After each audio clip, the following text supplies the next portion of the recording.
परंतु स्थिति आपके समक्ष है। वासुदेव कुटुंबकम एवं सर्वे भवन्तु सुखिनः विचारधारा वाला देश, जहां आज नक्सल समस्या ने गंभीर रूप धारण कर रखा है। प्रश्न उठता है, ये नक्सली है कौन?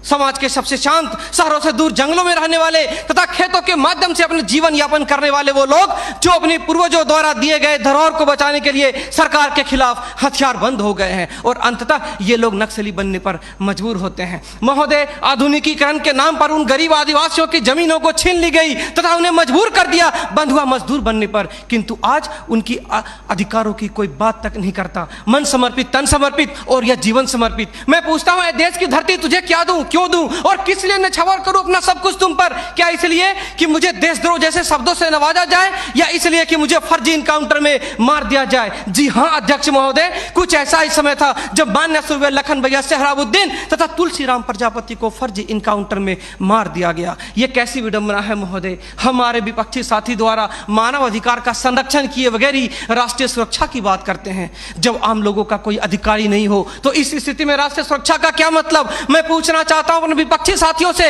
वे किस राष्ट्रीय सुरक्षा की बात करते हैं? पुलिस हिरासत में अत्याचार व मौत, उन्नाव केस, किसानों द्वारा आत्महत्या या बिहार के शेल्टर होम में हुई मासूम बच्चों के साथ दरिंदगी, क्या यह है राष्ट्रीय सुरक्षा?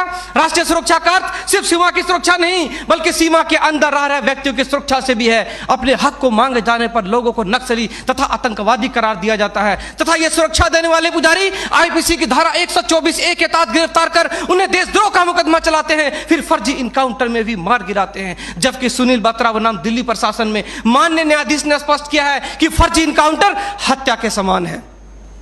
10 जुलाई 2004 को मनोरमा देवी के साथ दुष्कर्म और उसकी हत्या तथा पूर्वोत्तर राज्य की महिलाओं द्वारा हम सुरक्षा बलों के समक्ष निर्वस्त्र होकर विरोध प्रदर्शन करना इस बात का द्योतक है कि हम सुरक्षा बलों ने arms force special power act का दुरुपयोग कर नाजायज फायदा उठाया है। वहां के लोगों को जबरन गिरफ्तार कर उसे मानसिक एवं शारीरिक रूप से प्रताड़ित किया है तथा उनकी बहु बेटियों के साथ दरिंदगी कर मानवता को संसार किया है। यह देश की सभ्य समाज एवं लोकतांत्रिक शासन प्रणाली पर प्रश्नवाचक चिन्ह है। सीआरपीसी की धारा 41, 42, 107, 151 के तहत बिना वारंट गिरफ्तार करने की शक्ति, सीआरपीसी की धारा 129, 130 मजमे को तितर बितर करने की शक्ति और जरूरत पड़ने पर गोली चलाने तक की शक्ति इन सुरक्षा बलों को दी गई है। और कितने अधिकार दिया जाए इन्हें? तो दे दो रोलेक्ट एक्ट जैसा अंधा कानून और ढूंढते रहो इतिहास के पन्नों पर स्वतंत्रता एवं समानता जैसी शब्दों को। महोदय, आज जरूरत है चिंतन की, मंथन की, जागरूकता की, लोगों में विश्वास जगाने की। आज जरूरत है सुपर 30 जैसे संस्थानों की, ताकि अपने पथ से भटके हुए बच्चों को उचित शिक्षा, भोजन इत्यादि का प्रबंध कराकर उसे विकास के सही मार्ग से जोड़ सके। अंत में फैसला माननीय निर्णायक मंडल के पर छोड़ते हुए गुरुदेव रविन्द्रनाथ टैगोर की इन पंक्तियों के साथ मैं अपनी वाणी को विराम देना चाहूंगा कि मैं जीना चाहता हूं इंसानों की फौज के बीच में, मैं जीना चाहता हूं उगते सूरज की किरणों के बीच में, सुंदरता और सुगंध के बीच में। मेरी इच्छा है काश मिल जाए मुझे थोड़ी सी जगह इन जीने वालों के दिलों के बीच में। जय हिंद,